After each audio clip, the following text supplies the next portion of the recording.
하나님의 사람들은 반드시 그 하나님의 다루심을 반드시 통과해야 되는 것입니다. 하나님의 깊은 다루심이 있을 때 내 안에 이 자아가 깊게 처리가 되는 거예요. 우리가 하나님의 말씀을 아는 것과 다루심은 별개인 것입니다. 하나님은 사람의 마음을 단련하신다고 분명히 말씀하고 있어요. 그래서 우리가 도가니는 은을, 풀무는 금을, 하나님은 사람의 마음을 단련하시느니라 이렇게 말씀하고 있어요. 이것은 바로 연단을 바로 통과해야 되는 것입니다. 그래서 하나님의 깊은 다루심 속에서 우리가 강한 하나님의 사람이 나오는 거예요.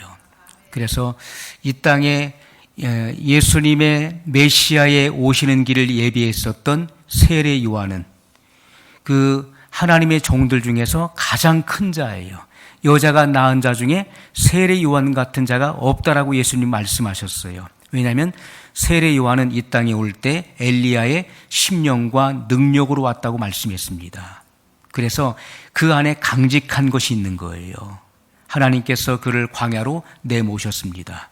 그곳에서 하나님은 그를 연단하셨고, 원래 그 세례 요한은 제사장이죠. 왜냐하면 그 아버지가 제사장이었기 때문에 그 반차를 쫓아서 그 아들은 당연히 제사장이 되는 것입니다. 그 직계 제사장이 되는 거예요. 그런데 그는 제사장직을 버리고 그는 예수님의 선구자가 됐던 것입니다. 마지막 선지자예요. 예수님이 오시는 길을 예비했었던 선구자의 그 사명을 감당했던 사람이었습니다. 여러분, 우리가 엘리사를 보십시오. 엘리야는 하나님의 종이지만은 엘리사는 하나님의 아들입니다. 그는 아주 강직한 사람이었어요. 나만 장군이 그 엘리사의 말대로 요단강에 7번 씻고 깨끗함을 받았을 때 그가 가지고 왔었던 많은 예물을 엘리사에게 주기 위해서 찾아왔지만은 엘리사는 여전히 나와 보지도 않았습니다. 돌아가라 했어요. 그는 물질과 결탁하지 않는 그런 그 안에 강직한 마음이 있었다는 것이죠.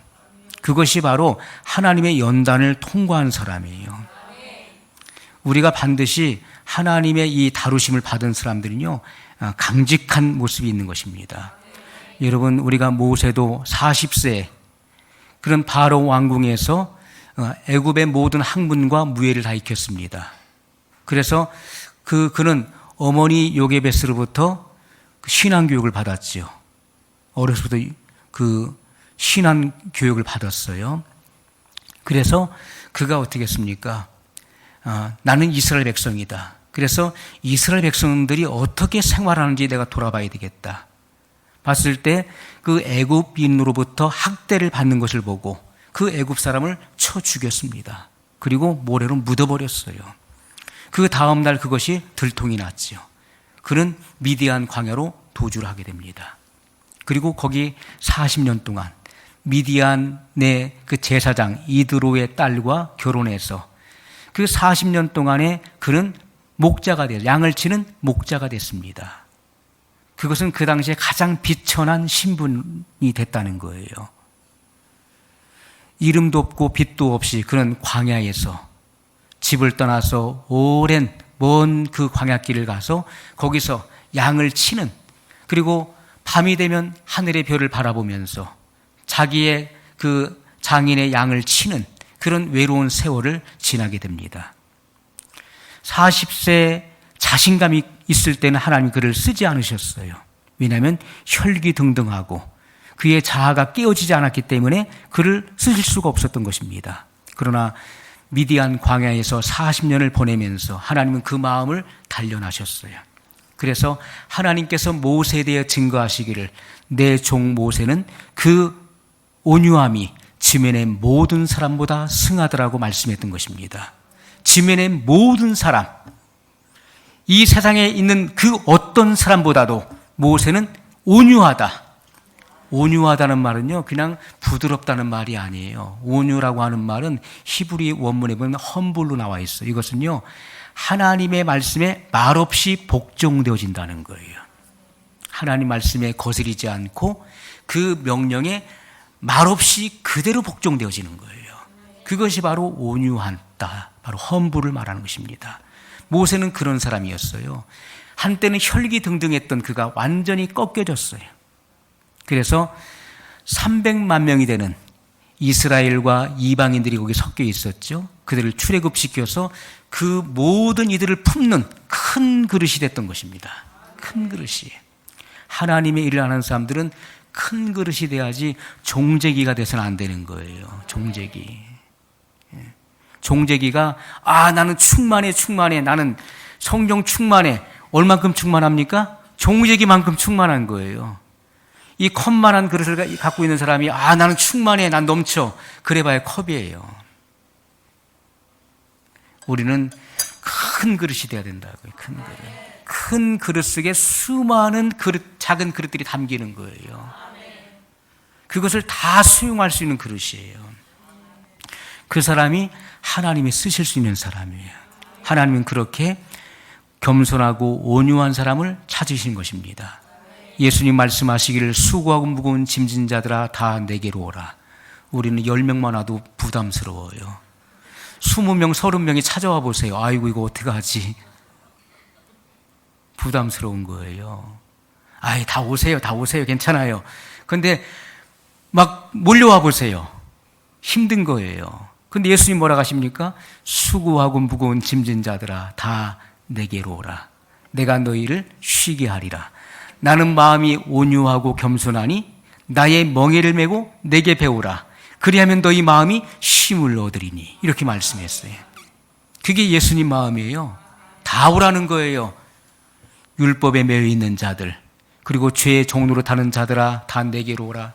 내가 너희를 쉬게 하리라. 나는 마음이 온유하고 겸손하니 나의 멍에를 메고 내게 배우라. 주님의 마음이 입혀지게 되면은, 겸손과 온유하신 주님의 마음이 입혀지게 되면 자유가 임하는 거예요.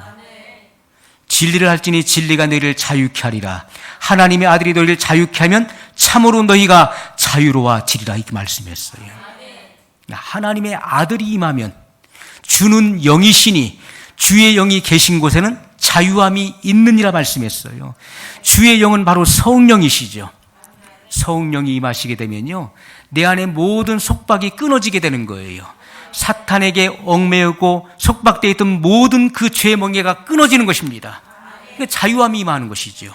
죄를 질래야 질 수 없는 사람이 되는 것이고, 죄의 생각을 할래야 할 수 없는 지경에 이르게 되는 것입니다. 그 사람이 바로 하나님의 아들들이에요. 그들이 성령 받은 사람들인 것입니다. 여러분, 새 언약의 시대에 예수님은 율법을 쫓는 아론의 반차를 쫓지 않으셨지요. 예수님은 영적인 반차, 바로 멜기세덱의 반차를 쫓아 복음의 제사장이 되신 것입니다. 이 땅에 오셔서 예수님께서 증거하신 그 복음의 내용은요, 짐승의 피로 말미암아 구원을 받는 것이 아니라 예수님의 이름의 세례를 받음으로 구속함을 받는다는 것을 증거하셨던 것입니다. 그래서 성경에 보면 예수님의 이름의 세례에 대해서 말씀을 하고 있어요. 요한복음 4장 1절로 2절에 보면은 예수의 제자를 삼고 세례를 주는 것이 요한보다 많다는 말을 바리새인들이 들은 줄을 주께서 아신지라. 가로 열고, 예수께서 친히 세례를 주신 것이 아니요 제자들이 준 것이라. 가로 닫고. 이렇게 성경에 기록되어 있습니다. 세례 요한이 등장했을 때 그는 혜성 같은 인물로 등장했어요. 왜냐하면 말라기 선지자의 시대가 끝나고 세례 요한이 등장할 때까지 약 400년간의 그런 암흑기가 있었어요. 영적인 암흑기. 그것은 선지자의 소리가 없었다는 거예요. 그 누구도 하나님의 말씀을 알려주는 자가 없었다는 거예요. 그것이 400년간의 공백기였습니다. 암흑기예요. 하나님의 말씀을 누군가가 선포해주고 알려줘야 길인지, 무엇이 길인지를 알고 회개하고 나갈 수 있을 것인데, 그 누구도 알려주는 자가 없었다는 거예요. 그 속에서 누가 나왔습니까? 야, 하나님의 뜻은 이런 거야. 이렇게 하나님이 기뻐하시오. 이렇게 살아야 성경대로 사는 거야. 자기 나름대로의 어떤 주장을 가지고 나왔는데, 그들이 바리새파, 에세네파, 사두개파, 이런 이들이 거기서 나오게 된 것입니다. 그래서 하나의 그 당을 짓게 되었어요. 그 중에서 가장 율법의 정신에 입각해서 그것을 살았던 이들이 바리새인들이었어요. 이 바리새인의 뜻은 분리주의자예요. 그들은 스스로 영에 속한, 하늘에 속한 자들이라고 말했습니다. 그리고 다른 사람들 가리켜서 너희는 땅에 속한 자야. 우리는 하늘에 속한 자야. 왜? 우리는 율법대로 사는 사람들이야. 하나님 말씀대로 사는 자들이기 때문에 우리는 하늘에 속한 자라고 스스로 그렇게 지칭했던 것입니다. 그런데 세례 요한이 등장하면서 엘리야의 심령과 능력을 가지고 그가 말씀을 증거했어요.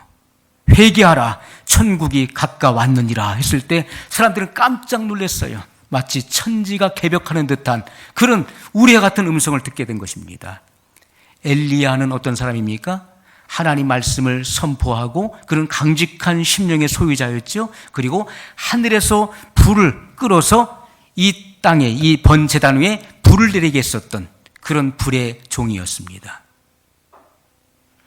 이 세례 요한이 그와 같았다는 거예요. 그런 엘리야의 심령과 능력으로 그는 역사하고 증거했습니다.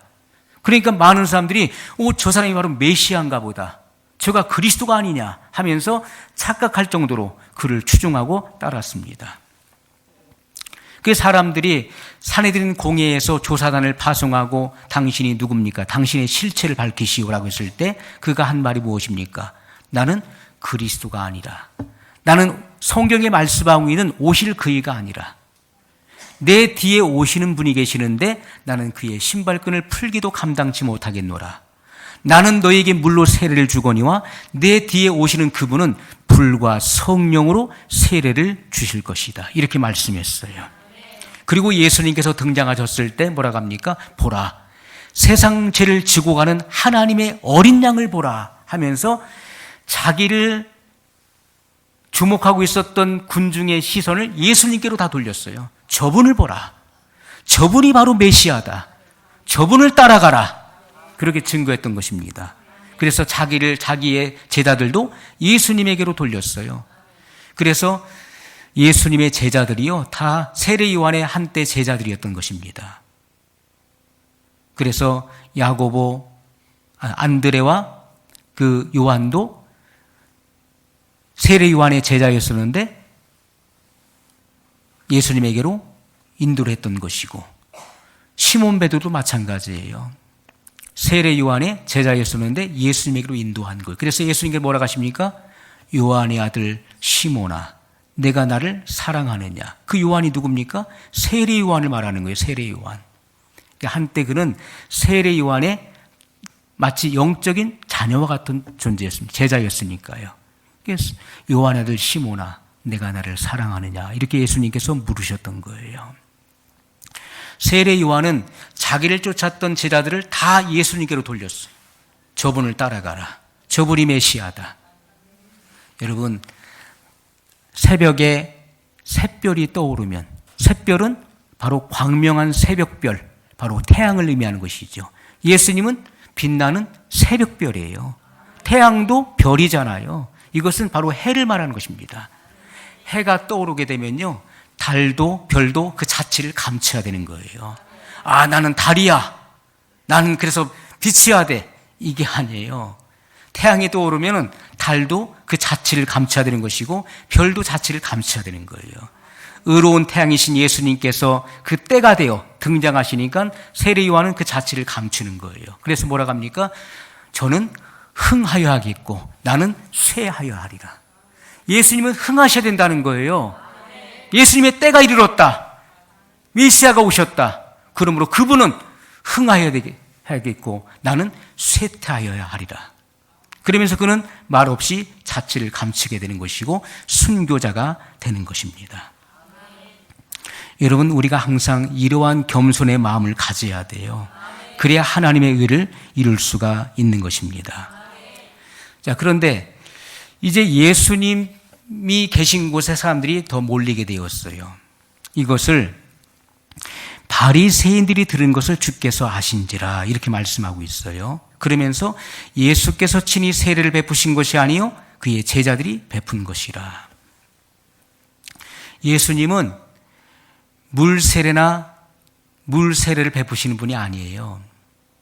예수님은 불과 성령으로 세례를 베푸시는 분이십니다. 이 불은 무슨 세례입니까? 죄 사함의 세례, 그리고 죄의 근성을 태우는 세례를 말하는 거예요. 그리고 성령 세례는 하나님의 아들의 명분을 얻는 세례인 것이고, 이것은 예수님의 증인이 될 수 있는 현저한 권세와 능력을 입는 세례를 의미하는 것입니다. 그래서 사도행전 1장 8절에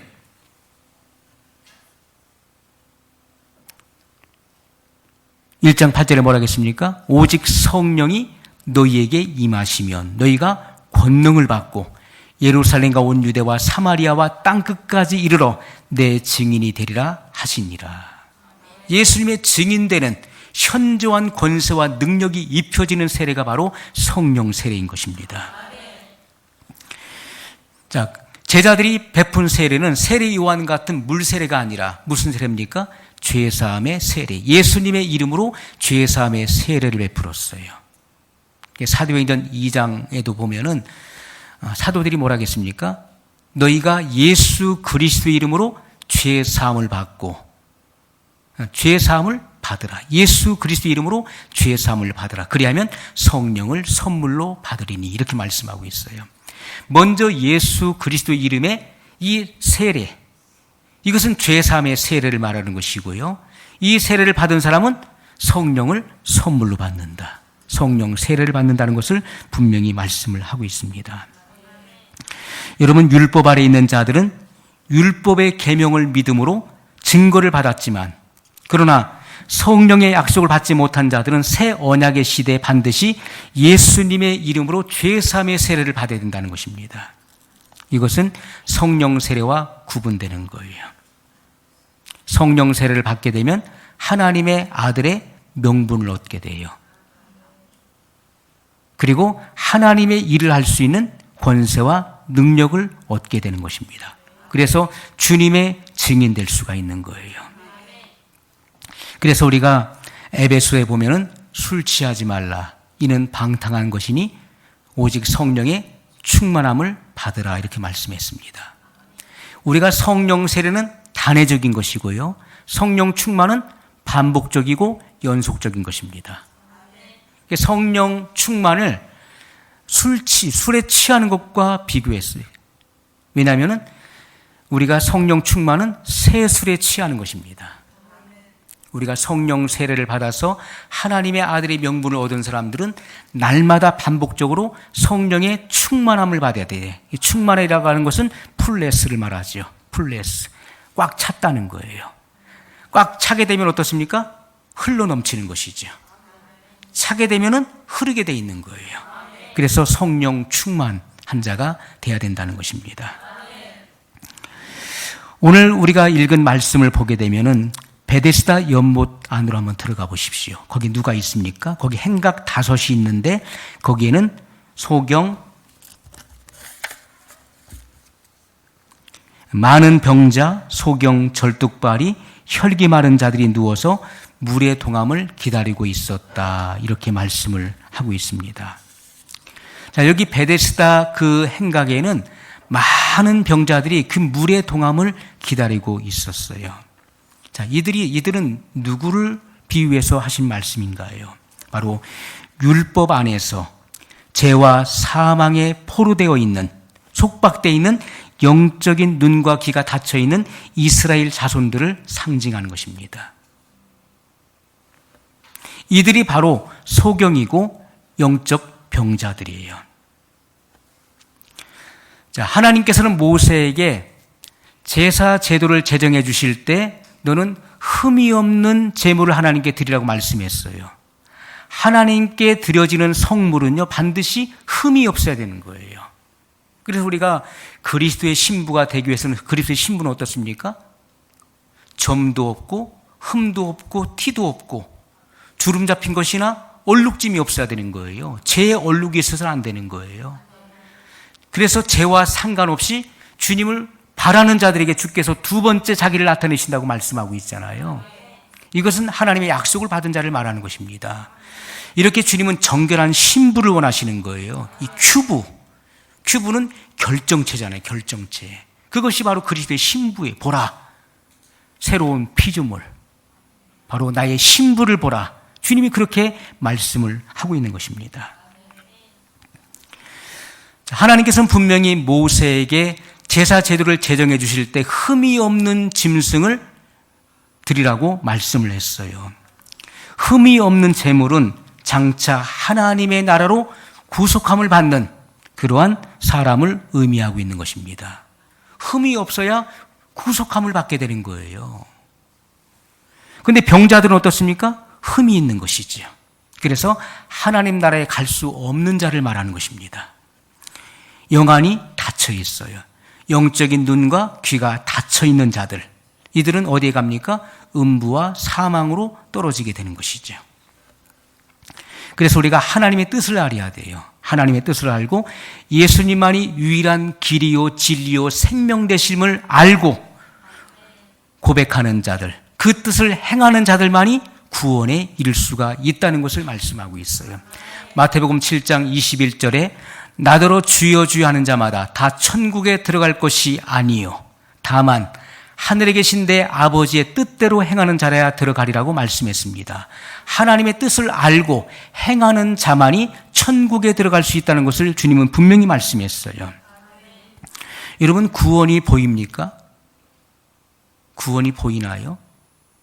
우리가 구원이라고 하는 것은 너무나 추상적으로 느껴지죠. 구원을 받았는지 안 받았는지는 결국 하나님의 주권 아래 있는 것이죠. 그러나 이 구원이 하나님의 주권 아래 있다는 것은요, 성경 곳곳에 말씀하고 있어요. 요한복음 6장 64절 이하에도요, 내 아버지께서 오게 하여 주지 아니하시면 누구든지 내게 올 수 없느니라 말씀했어요. 그러니까 아버지께서 내게 보내지 않으면 누구라도 내게 올 수 없다. 예수님이 그렇게 말씀했어요. 그럼 구원은 누구의 소관입니까? 하나님의 소관이고 하나님의 주권이라는 거예요. 예수님께서 예루살렘으로 올라가시는 그 노정 가운데서 주님은 말씀하셨습니다. 사람들이 인자를 누구라 하느냐라고 했을 때 제자들이 하는 말이 어떤 이는 세례 요한이 살아났다고 합니다. 어떤 이는 엘리야라고 하고 어떤 이들은 예수님을 예레미야라고 합니다. 또 선지자 중에 하나라고 하더이다. 그랬을 때 예수님은 너희는 나를 누구라 하느냐라고 했을 때 그때 시몬 베드로가 뭐라고 합니까? 주는 그리스도시요 살아계신 하나님의 아들이시니이다 라고 했을 때 예수님이 뭐라고 하십니까? 바요나 시모나. 바요나 시모나. 무슨 말입니까? 이 바는 바로 그 바요나, 이것은 요나의 아들, 요한의 아들을 말하는 거예요. 요한의 아들. 이 요나라고 하는 것은 요한을 말하는 것입니다. 요한의 아들 시모나, 내가 복되도다. 이것을 내게 알게 한 일은 내 혈육이 아니요 하늘에 계신 너희 아버지께서 알게 하셨다. 이렇게 말씀했어요. 그럼 우리가 진리를 깨닫는 것도 누구의 주권입니까? 하나님의 주권이에요. 하나님께서 알게 하실 때, 우리의 영적인 눈과 귀를 열어주실 때 우리가 그리스도를 아는 것입니다. 진리의 말씀을 깨달을 수 있는 거예요. 그래서 이것을 알게 하신 이는 혈육이 아니다. 하늘에 계신 아버지께서 이것을 너에게 알게 하시고 깨닫게 하신 것이라고 말씀을 했던 것입니다. 우리가 성경의 진리를 아는 것도 하나님의 주권이시고 내가 구원을 받는 것도 하나님의 주권이라는 거예요. 그러면 우리가 구원을 받았는지 안 받았는지 어떻게 알 수 있냐는 거예요. 알 수 있을까요? 성경은 분명히 말씀하고 있어요. 누가복음 6장 44절에 보면 나무는 각각 그 열매로 아나니 이렇게 말씀했어요. 나무는 각각 그 열매로 아나니 이렇게 말씀했습니다. 열매를 보면 그 나무를 알 수 있는 것입니다. 그 근원을 알 수 있다는 거예요. 열매를 보면은 그 나무가 어떤 나무인지를 금방 알 수 있는 거예요. 사과가 맺혀 있는 그 나무를 볼 때, 그 열매를 볼 때 이게 사과나무구나 하는 것을 알 수 있는 것처럼 나무는 그 열매로 안다 이렇게 말씀하셨어요. 구원받고 못 받고는 우리가 그것은 하나님의 주권 안에 있는 것이지만은 그러나 우리가 이 땅에서도 분별할 수 있다는 것입니다. 그 분간할 수 있는 방법이 뭡니까? 그의 열매로 그들을 알지니 이렇게 말씀했어요. 열매 있는 자는 그의 생활이 있다는 것을 말씀하고 있는 거예요. 자, 무슨 생활입니까? 하나님 말씀대로 사는 삶의 열매가 있다는 것이죠. 그가 말씀대로 사느냐, 말씀을 역행해 사느냐 하는 것이 그게 열매예요. 자, 우리가 생명과 생활은 한국어로는 그 다른 것이죠. 생명이 뭡니까? 생활이 뭡니까? 하면 우리가 구분해서 말할 수 있어요. 그러나 영어를 보게 되면요, 생명이 뭡니까? 라이프예요. 생활이 뭐예요? 라이프예요. 삶 자체도 라이프예요. 똑같이 라이프예요. 자, 영어 성경은 동일하게 말씀하고 있어요. 생명도 라이프고 그리고 생활도 라이프예요. 그게 뭡니까? 생명이 있으면 생활이 있다는 말이죠. 내 안에 예수 그리스도의 생명이 있다면 그 생활이 있다는 거예요. 예수 그리스도의 생명으로 사는 그 생활이 나타난다는 것이죠. 그것을 말씀하고 있는 것입니다. 하나님의 생명을 받은 자를 뭐라고 합니까? 하나님의 자녀라고 부르는 거예요. 그러면 하나님의 자녀는 어떻습니까?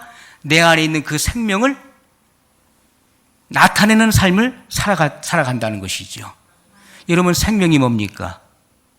생명은 믿음과 같은 거예요. 이 생명이라고 하는 것은 바로 비동사입니다. 자, 말씀 안에 뭐가 있습니까? 그 안에 생명이 있었으니 이 생명은 사람들의 빛이라 이렇게 말씀했어요.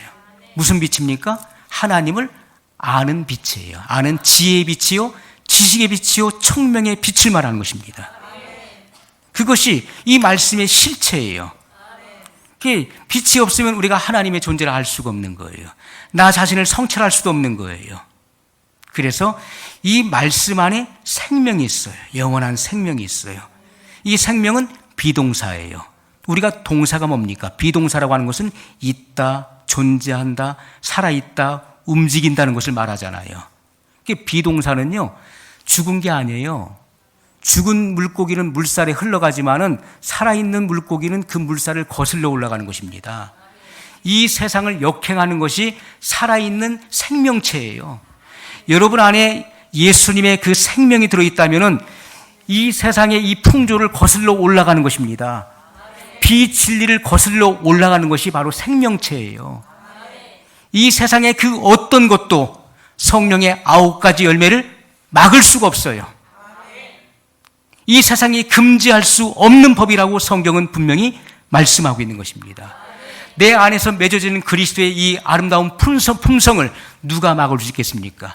내 안에서부터 이미 성취되어서 그것이 나의 삶으로 거룩함이 흘러나오는데 그 거룩한 삶을 누가 막을 수 있겠습니까?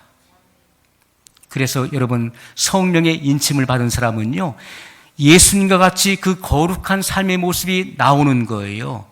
주께서 말씀하시기를 내가 거룩하니 너희도 거룩할지니라. 하나님 아버지의 온전하심 같이 너희도 온전하라.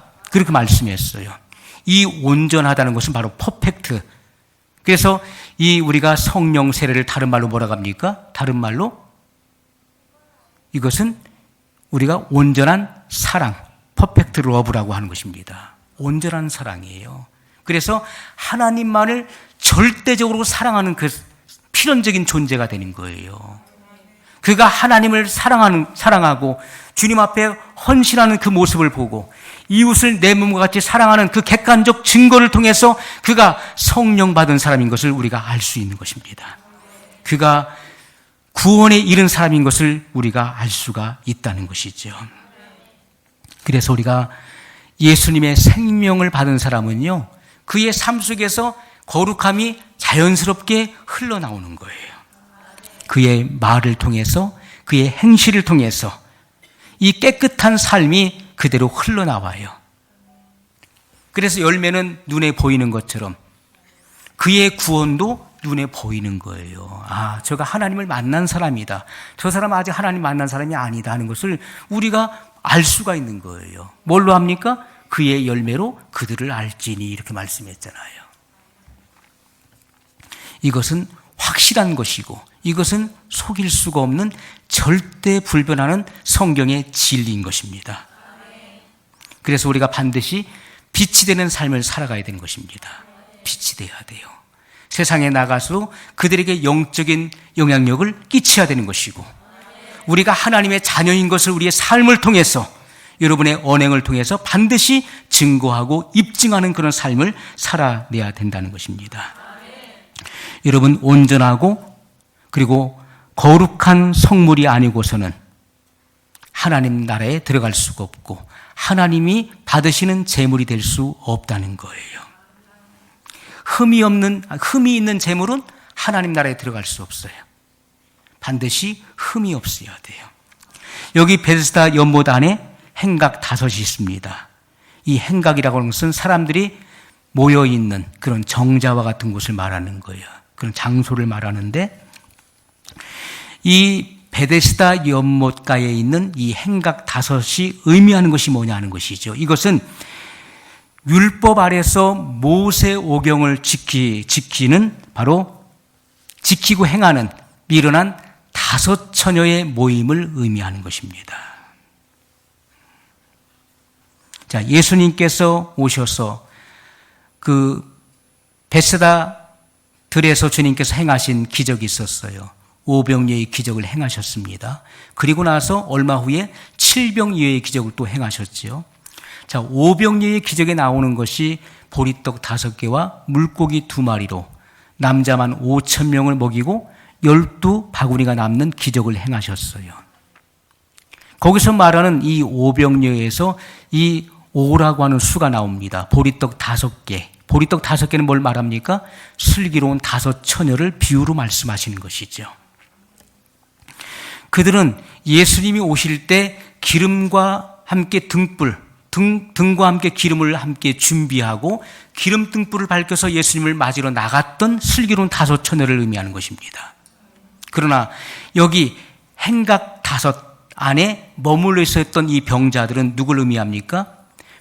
모세 율법 아래서 그 율법의 계명을 지키고 있었던 미련한 5 처녀들을 의미한다는 것이지요. 그들은 신랑이 올 때 기름이 없으므로 그들은 신랑을 맞이하러 나가지 못했던 그런 미련한 5 처녀를 의미하고 있다는 것입니다. 왜냐하면 그들에게는 흠이 있어요. 흠이 있어요. 그래서 이 땅에 남게 되는 것이고, 흠이 없는 정결한 신부들은 주님을 맞이하게 되는 것입니다. 자, 예수님께서 이 땅에 오셔서 이 새 언약의 복음을 증거하기 전에 가끔 천사가 못에 내려와서 그 물을 동하게 한다는 거예요. 움직인다는 것이죠. 그래서 질병에 걸린 사람이 그 물에 뛰어들면은 그 사람은 치유를 받고 구원을 받는 거예요. 이것은 바로 천사의 중보를 말하는 것입니다. 새 언약의 복음이 오기 전까지 뭐가 있었습니까? 율법 아래 있었죠. 그래서 천사의 중보의 손이 필요했다는 것을 히브리 기자는 말씀을 하고 있는 것이죠. 이것은 새 언약의 중보자이신 예수님의 중보가 아니라 천사의 중보를 말하는 것입니다. 갈라디아서 3장 19절에 보면 그런즉 율법은 무엇이냐? 율법이 뭐냐 하는 거예요. 범법함을 인하여 더한 것이라. 이 범법한다는 것이 뭐죠? 범법은 법을 어긴다는 말이잖아요. 자, 아담이 하나님의 법을 어겼을 때 하나님의 그 계명을 어기고 에덴에서 추방되었지요. 그리고 하나님께서는 모든 사람을 그 양심 아래 두셨습니다. 그래서 그 양심이 율법의 역할을 했던 거예요. 옳고 그름을 그 양심이 판단하고 행했던 것입니다. 그러나 사람들은 그 양심이 무뎌졌어요. 양심이요, 처음에는 어떻습니까? 굉장히 예민한 거예요. 양심은 제2의 하나님의 음성과 같은 것입니다. 그래서 우리가 처음에 양심이 살아있는 사람은요, 어떤 죄를 지려고 할 때 가슴이 두근두근 거려요. 두근두근. 그런데 뭐 한 번이니까 했어요. 다음에 그 일을 할 때는요, 양심이 무뎌져요. 그런데 여러 번 반복하다 보면 습관이 돼버려요. 그럼 어떻게 됩니까? 양심이 화인 맞게 돼요. 화인이 뭡니까? 불도장이 찍히는 거예요. 짐승들 저 도사장에 끌려갈 때 어떡합니까? 그 엉덩이에다 불도장 딱 찍어요. 사망의 도장을 딱 찍어가지고서 보내는 거예요.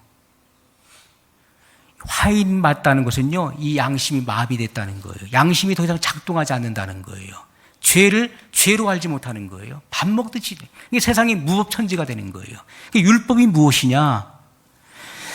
이 율법은 범법함을 인하여 더한 것이라. 왜? 사람들이 법을 자꾸 어기니까. 그래서 이 율법을 제정해 주신 것입니다. 모세를 통해서 율법을 제정해 주셨는데, 하나님께서 모세에게 율법을 직접 주신 것이 아니라 누구의 손을 빌어줬습니까? 천사를 통해서 이 율법을 주신 것입니다. 그것을 말씀하고 있는 거예요. 자, 성경은 더 말씀하십니다. 그런즉 율법은 무엇이냐? 범법함을 인하여 더한 것이라. 천사들로 말미암아 중부의 손을 빌어 베푸신 것인데 약속하신 자손이 오시기까지 있을 것이라. 이렇게 말씀하고 있어요. 약속하신 자손이 누굽니까? 예수 그리스도를 말씀하고 있는 것이죠. 예수님이 오시기까지 이 율법은 유효하다는 거예요. 이 약속의 자손이신 예수님이 오신 후에는 이 율법은 어떻게 됩니까? 새 언약의 복음으로 완성된다는 거예요. 그것을 말씀하고 있는 거예요. 약속하신 자손은 여자의 후손으로 오시는 분이시죠. 바로 메시아 예수 그리스도를 말씀하고 있는 것입니다. 예수님께서 새 언약의 중보자로 오시기까지 죄와 사망의 율법에 매인 자들은 천사의 중보가 필요했던 거예요. 천사의 중보의 손을 빌려야 되는 것입니다.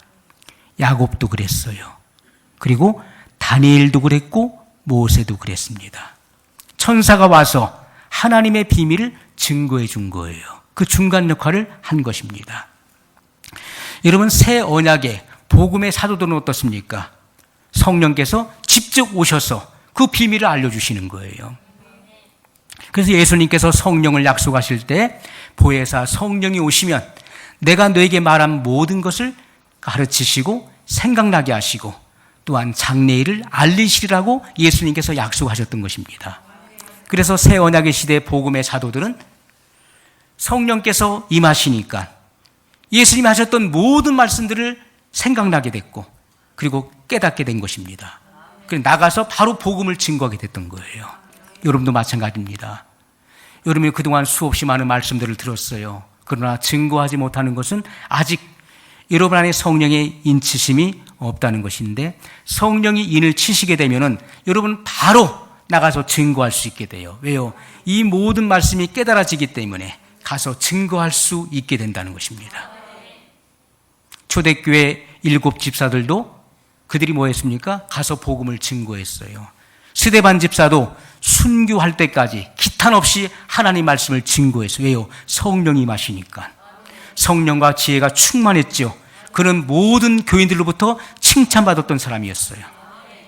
그가 사도들로부터 기름 부음을 받고 안수를 받고 그 안수 집사가 됐을 때 그는 나가서 복음을 증거하게 됐어요. 빌립도 그와 같은 역사가 일어났죠. 그죠? 이디오피아 여왕 간닥의 국구를 맡고 있는 재무장관을 만나게 됐죠. 그래서 그에게 이사야서를 풀이해 줍니다. 풀어줄 때 그 눈이 열리게 되죠. 이것이 바로 성령님의 역사예요. 성령이 인치심, 성령의 세례가 임하게 되면 여러분도 이 말씀이 깨달아지기 시작하는 거예요. 모든 비밀한 이 계시가 열리기 시작하는 것입니다. 그래서 하나님 말씀을 알게 되고 증거할 수 있는 사람이 된다는 것입니다. 이것이 바로 성령의 기름 부음, 성령의 세례를 말하는 것이고 비밀한 계시를 깨닫게 되는 것입니다. 여러분, 베데스다 연못에 천사가 가끔 내려와서 물을 동하게 해서 병든 사람들을 구해주는 것은 바로 창세기 28장에 나오는 말씀을 우리에게 보여주고 있는 것입니다. 창세기 28장 12절로 15절에 보면 천사의 중보가 이렇게 나오고 있어요. 꿈에 본즉 사닥다리가 땅 위에 섰는데, 자, 여기 야곱이 어떻게 했습니까? 야곱이 그 형 에서의 낯을 피해서 야간 도주를 한 거예요. 그리고 하룻길을 달렸어요. 왜? 언제 형이 쫓아올지 모르기 때문에 달려서 이제 더 이상은 갈 수가 없는 거예요. 발이 떨어지질 않는 거예요. 발이 움직이지를 않아요.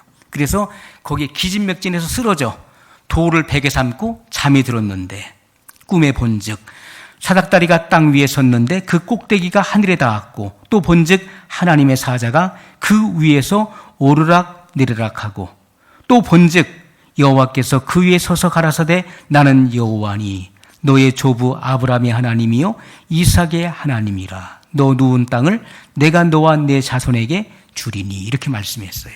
자, 우리가 얼핏 보면은 이 말씀은 야곱이 이렇게 잠이 들었는데 그가 꿈에 보니까 이 땅에서 하늘까지 닿는 긴 사닥다리가 보이는 거예요.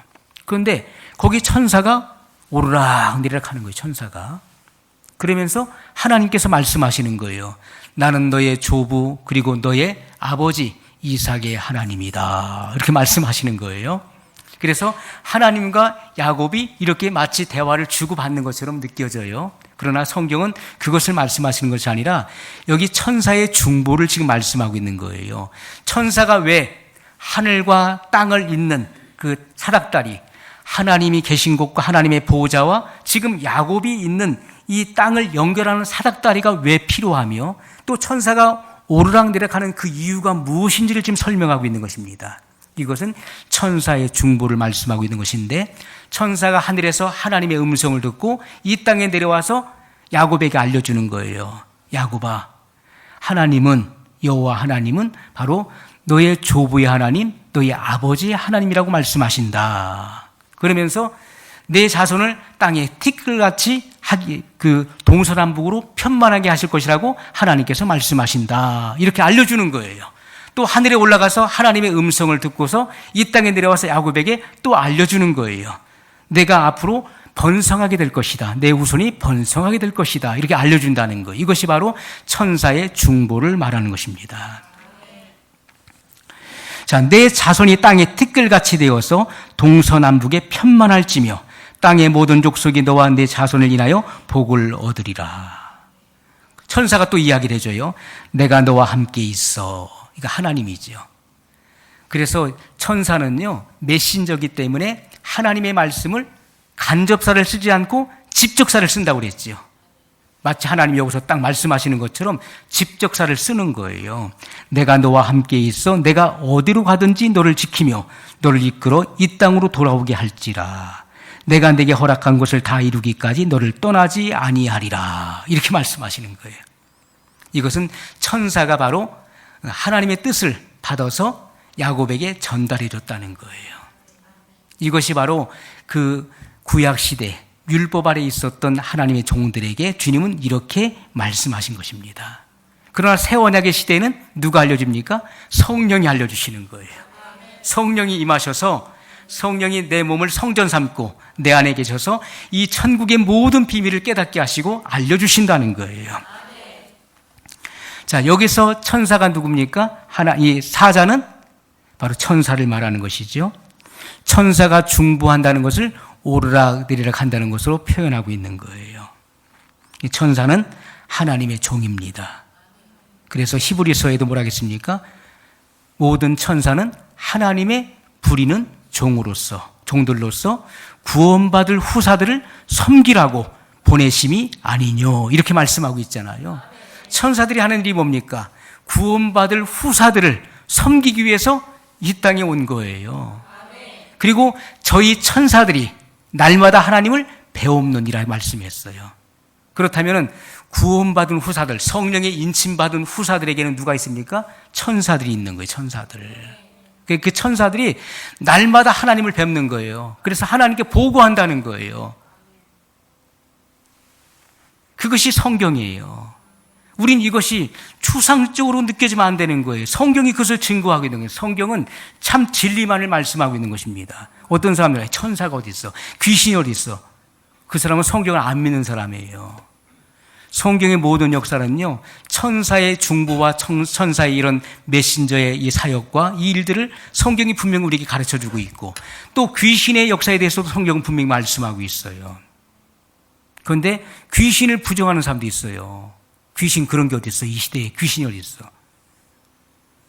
예수님 당시에도 귀신을 내쫓았습니다. 예수님도 귀신을 쫓은 사건이 수없이 많이 나오고 있어요. 사도들도 귀신을 쫓아냈습니다. 그런 사역을 말씀하고 있는 거예요. 이것은 영적인 사안인 것입니다. 우리가 그 영적으로 깨어있지 않으면 안 되는 거예요. 영적으로. 우리의 씨름은 혈과 육이 아닙니다. 혈과 육에 속한 사람들이 아니에요. 아, 저 사람이 나한테 뭐라고 했어.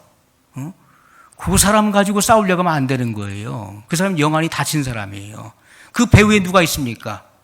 정사와 권세와 이 어둠의 주관자들과 하늘에 있는 악의 영들이 있다는 것을 성경은 분명히 말씀하고 있지요. 그래서 사도 베드로는 근신하라 깨어라 너희 대적 마귀가 삼킬 자를 찾기 위해 우는 사자와 같이 삼킬 자를 찾기 위해 울부짖는다라고 말씀하고 있어요.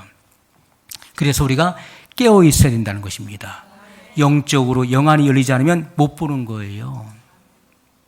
사람과 싸우려고 하면 안 되는 거예요.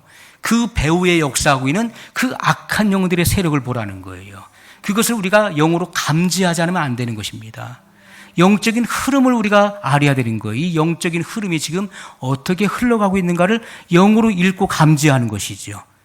그래서 신령한 일은 신령한 것으로 분별한다. 영에 속한 모든 일들, 현상들은, 모든 사안들은 바로 하나님의 말씀, 신령한 것, 하나님 말씀으로 분별하여 내느니라. 이렇게 성경은 증거하고 있는 것입니다. 여러분, 그래서 우리가 이 악한 영들, 사단과 그리고 이 더러운 영들과의 이런 영적인 싸움은요, 마치 씨름과 같은 거예요. 씨름 해보셨죠? 씨름은 모든 운동 경기 중에서 가장 밀접하게, 상대방과 가장 밀접하게 붙어서 싸우는 그 경기를 말하는 거잖아요. 우리가 격투기나 태권도나 유도도요, 일정한 거리를 띄워놓고서 경기를 치릅니다. 싸우는 거예요. 그런데 씨름은 어떻습니까? 서로 팔을, 어깨를 어긋나게 가까이 몸과 몸을 밀착시키는 거예요. 그래서 싸운단 말이에요. 이것이 악한 영들은 항상 우리 가까이 있는 것입니다.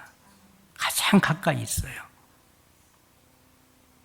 이것을 씨름으로 비유했어요.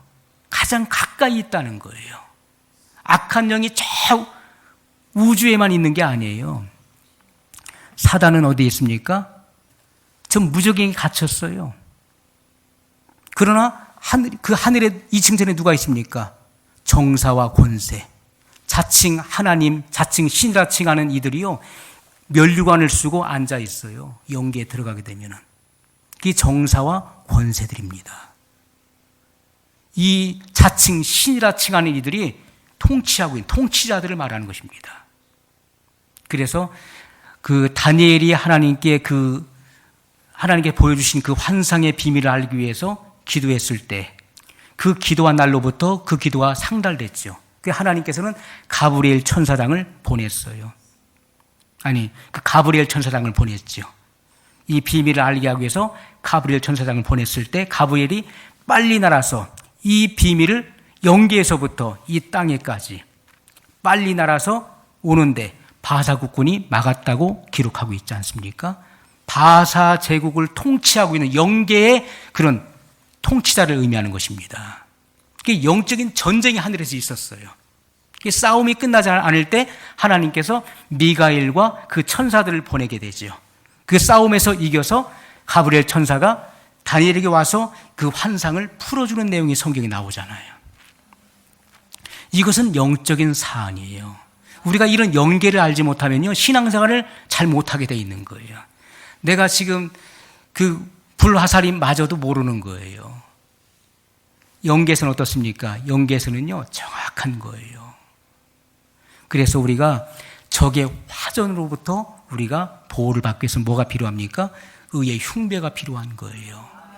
그러므로 이 마지막 시대에 하나님의 전신갑주, 빛의 갑옷을 입으라고 말씀하고 있어요. 빛의 갑주, 구원의 투구를 쓰고 의의 흉배를 붙이고, 사랑의 흉배죠. 의의 흉배. 왜? 적의 화살로부터, 불화살로부터 보호할 수 있는 의의 흉배, 진리의 허리띠, 믿음의 방패, 그리고 평안의 복음으로 예비한 신을 신으라고 말씀하고 있어요. 이것이 하나님의 전신갑주입니다. 악한 날에 적의 화전으로부터 내가 보호를 받아야 돼요. 그리고 뭘 가집니까? 성령의 검, 곧 하나님의 말씀을 가지라고 말씀하고 있어요. 성령의 검은 하나님의 진리의 말씀입니다. 이것은 공격용 무기인 것이고요. 나머지는 다 방어용 무기예요. 적의 화전으로부터 나를 보호하는 것이고, 그리고 이 성령의 검, 하나님의 말씀은 공격용 무기인데 적의 심장을 찌르는 것입니다. 하나님 말씀이에요. 예수님도 광야에서 시험 받으실 때 기록되었으되, 하나님 말씀 인용할 기록되었으되, 사람이 떡으로만 살 것이 아니요 하나님의 입으로 나오는 모든 말씀으로 살 것이니라 할 때 마귀가 물러가는 거예요.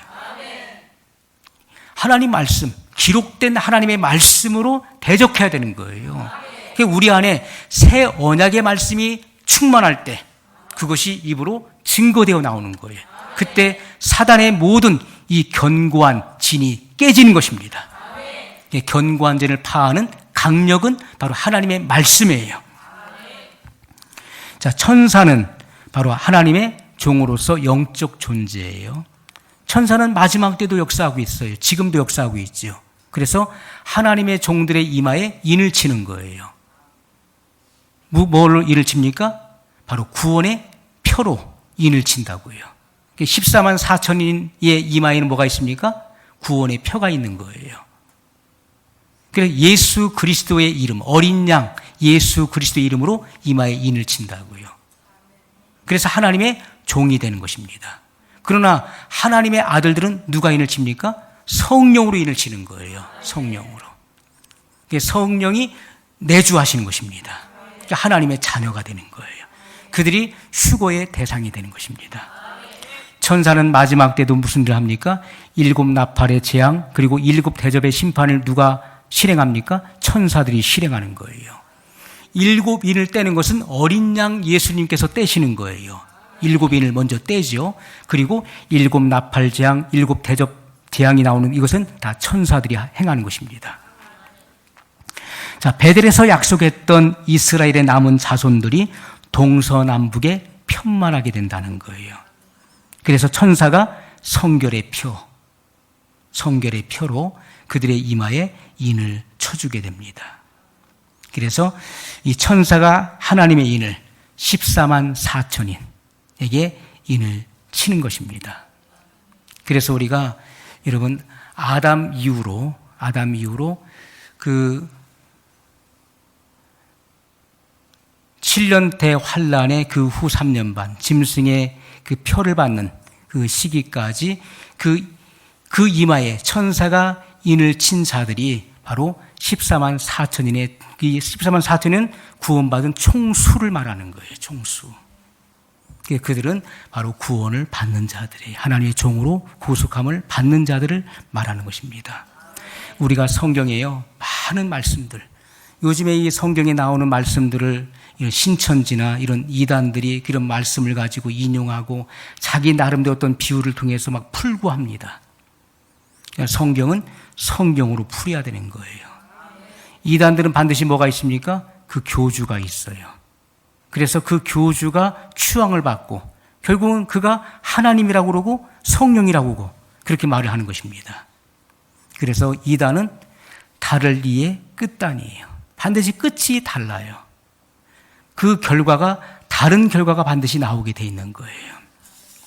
오늘 우리는 이 하나님의 종들의 구속사 그리고 하나님의 아들들의 이 구속사를 성경의 계시를 통해서 밝히 알고 그리고 우리가 그 믿음의 열매를 통해서 반드시 우리의 삶을 입증해 내야 될 것입니다. 우리 기도하겠습니다. 말씀을 기억하면서 우리 한 목소리로 같이 기도하겠습니다.